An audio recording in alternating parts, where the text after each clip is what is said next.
മാധ്യമം പോഡ്കാസ്റ്റ്. മാധ്യമം editorial 2025 December 31 ബുധൻ. ചുരുങ്ങിയ ചെലവിൽ പൊതുഗതാഗത സംവിധാനം എന്നത് ജനങ്ങളുടെ അവകാശമാണെന്ന് ചൂണ്ടിക്കാട്ടുകയും ദീർഘദൂര സർവീസുകളിൽ യാത്രക്കാരുടെ തിരക്കിനനുസരിച്ച് യാത്രാ നിരക്ക് വർദ്ധിപ്പിക്കാനുള്ള KSRTCയുടെ പരിഷ്കാരത്തെ വിലയിരുത്തുകയുമാണ് ഇന്നത്തെ എഡിറ്റോറിയൽ. ഇത് കഴുത്തറപ്പൻ നിരക്ക് കൊള്ള. റിസർവേഷനുള്ള ദീർഘദൂര സർവീസുകളിൽ യാത്രക്കാരുടെ തിരക്കിനനുസരിച്ച് യാത്രാ നിരക്ക് വർദ്ധിപ്പിക്കുന്ന പരിഷ്കാരം ഏർപ്പെടുത്താൻ KSRTC തീരുമാനിച്ചിരിക്കുന്നു. കൂടുതൽ തിരക്ക് വരുന്ന സമയം കൂടുതൽ നിരക്ക് എന്നതാണ് പുതിയ നയം. തിരക്ക് കുറയുന്ന ദിവസം നിരക്ക് കുറയും എന്ന് പറയുന്നുണ്ടെങ്കിലും നിലവിലെ സാഹചര്യത്തിൽ അതിന് സാധ്യത വളരെ കുറവാണ്. കൂടുതൽ വരുമാന വർധന ലക്ഷ്യമിട്ടാണ് പുതിയ പരിഷ്കാരം. ഫലത്തിൽ ദൂരയാത്രയ്ക്ക് KSRTC ആശ്രയിക്കുന്നവർ യാത്രയ്ക്ക് കൂടുതൽ തുക നൽകേണ്ടി വരും എന്ന് സാരം. പൊതുഗതാഗതത്തിന് KSRTC ആശ്രയിക്കുന്ന സാധാരണക്കാരെയാണ് പരിഷ്കാരം കൂടുതൽ ബാധിക്കുക. നിലവിൽ തന്നെ ട്രെയിൻ നിരക്കും ബസ് നിരക്കും തമ്മിൽ വലിയ അന്തരമുണ്ട്.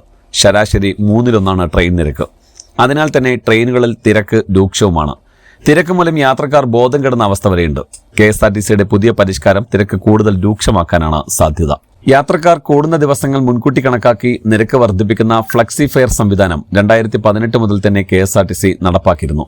തിരക്ക് കൂടുന്ന വെള്ളി, ശനി, ഞായർ ദിവസങ്ങളിൽ നിരക്ക് 30% ഉയർത്തുകയും തിരക്ക് കുറയുന്ന ചൊവ്വ, ബുധൻ, വ്യാഴം ദിവസങ്ങളിൽ നിരക്ക് 15% കുറയ്ക്കുകയും എന്നതായിരുന്നു ഇത്. ഇതനുസരിച്ച് ആഘോഷ അവധി സീസണുകൾ മുന്നിൽ കണ്ടും 3 മാസം മുമ്പേ നിരക്ക് വർധനയോ കുറവോ പ്രഖ്യാപിക്കാറുമുണ്ട്. ഇതെല്ലാം മാറ്റിയാണ് എപ്പോൾ തിരക്ക് കൂടുന്നുവോ അപ്പോൾ നിരക്ക് ഉയർത്താനും തിരക്ക് കുറയുമ്പോൾ നിരക്ക് താഴ്ത്താനുമുള്ള dynamic real time flexi fare സംവിധാനം വരുന്നത്. ഓരോ ബസ്സിലെയും ബുക്കിംഗ് നിരീക്ഷിച്ച് നിരക്ക് നിശ്ചയിക്കുകയാവും ഇനി മുതൽ. നിലവിൽ 30% വരെ കൂട്ടാമെന്നും 15% വരെ കുറയ്ക്കാമെന്നുമാണ് തീരുമാനം. നിരക്ക് കൂട്ടുന്ന കാര്യത്തിൽ ശുഷ്കാന്തി കാണിക്കുന്ന KSRTC നിരക്ക് കുറയ്ക്കുന്നത് പലപ്പോഴും നടപ്പാക്കാറില്ല താനും. നിലവിലെ ഫ്ലെക്സി ഫെയർ സംവിധാനം ഉപയോഗിച്ച് തന്നെ ഈ ക്രിസ്മസ് പുതുവത്സര അവധിക്കാലത്ത് ബംഗളൂരു കേരള സർവീസുകളിൽ അധിക നിരക്ക് KSRTC ഈടാക്കിയിരുന്നു. കഴിഞ്ഞ വർഷം 50% വരെ വാങ്ങിയതായി ആക്ഷേപവും ഉയർന്നിരുന്നു. സ്പെഷ്യൽ സർവീസുകളിലും വലിയ നിരക്കാണ് ഈടാക്കിയത്. ഈ സർവീസുകളിൽ അവസാന സ്റ്റോപ്പ് വരെയുള്ള ചാർജാണ് നൽകേണ്ടത്.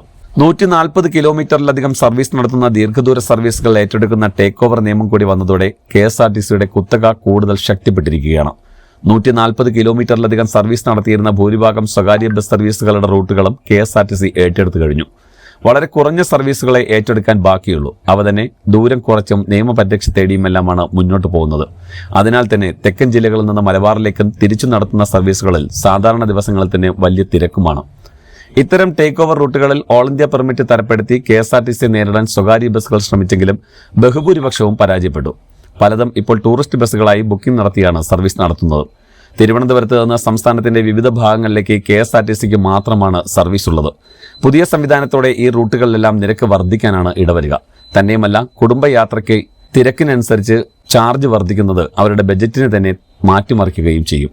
നേരത്തെ തന്നെ സംസ്ഥാനത്ത് ഇതര സംസ്ഥാനങ്ങളിൽ നിന്ന് വ്യത്യസ്തമായി ബസ് ചാർജ് കൂടുതലാണ് എന്ന ആക്ഷേപമുണ്ട്.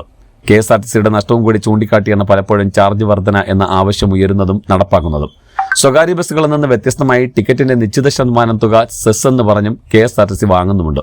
തമിഴ്നാട്, കർണാടക, ഡൽഹി തുടങ്ങിയ സംസ്ഥാനങ്ങളിൽ സ്ത്രീകൾക്കും പെൺകുട്ടികൾക്കും യാത്ര സൗജന്യമാണ്. കേരളത്തിൽ അത്തരം സൗജന്യങ്ങളില്ല. അനർഹമായ പല സൗജന്യങ്ങൾ നൽകുന്നുമുണ്ട്. ചുരുങ്ങിയ ചെലവിൽ പൊതുഗതാഗത സംവിധാനം എന്നത് ജനങ്ങളുടെ അവകാശമാണ്. അത് കൂടുതൽ പരിഗണന വേണ്ട സേവന മേഖല കൂടിയാണ്. വികസനത്തിന്റെ അളവുകോലുകളിൽ മെച്ചപ്പെട്ട പൊതുഗതാഗത സംവിധാനം ഏറെ പ്രാധാന്യമുള്ളതുമാണ്.